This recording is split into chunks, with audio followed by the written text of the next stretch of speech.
Big breaking news আসছে বন্ধুরা, ভারতীয় ক্রিকেটের তরফ থেকে একটা অনেক বড় খবর। সেটা হলো আগামী 2024 টি-20 বিশ্বকাপের পরে ভারতীয় টিমের কোচ কে হতে চলেছে, মানে ভারতীয় দলের নতুন কোচ কে হতে যাচ্ছে। দেখো, বর্তমান কোচ রাহুল দ্রাবিড়ের মেয়াদ কিন্তু আগামী টি-20 বিশ্বকাপ পর্যন্তই আছে।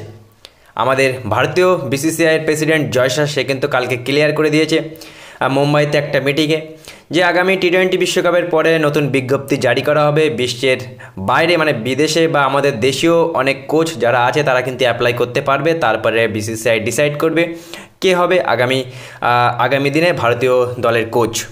বন্ধুরা, এতে আবার ক্লিয়ারভাবে এটাও বলা হয়েছে যে রাহুল দ্রাবিড় পরবর্তীকালে মানে মেয়াদ শেষের পরে টি-20 বিশ্বকাপের পরে সেও কিন্তু আবেদন করতে পারবে এই কোচের পদে।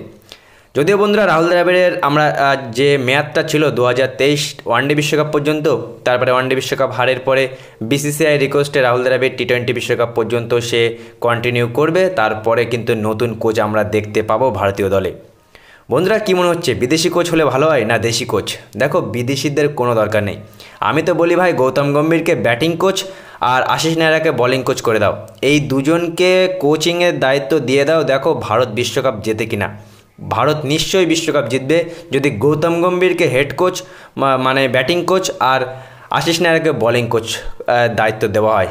আর কোচিংয়ে দায়িত্ব কিন্তু বিদেশিরা কখনোই আমাদের ভারতীয়দের সাথে ঠিকঠাকভাবে মিল খায় না বন্ধুরা। গ্যারি কাস্টান 2011 সালে তার কোচিংয়ে ভারত ওয়ার্ল্ড কাপ জিতেছিল, এটা ঠিক, কিন্তু বিদেশি কোচের সাথে সবসময় কিন্তু একটা দ্বন্দ্ব লেগে থাকে ভারতীয় খেলোয়াড়দের। সুতরাং দেশি কোচ হলে সব থেকে ভালো হয়।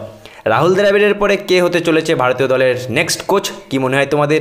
কাকে কোচিংয়ের দায়িত্ব দিলে খুবই ভালো হবে ভারতীয় ক্রিকেটের জন্য? মতামত অবশ্যই দেবে কমেন্ট সেকশানে।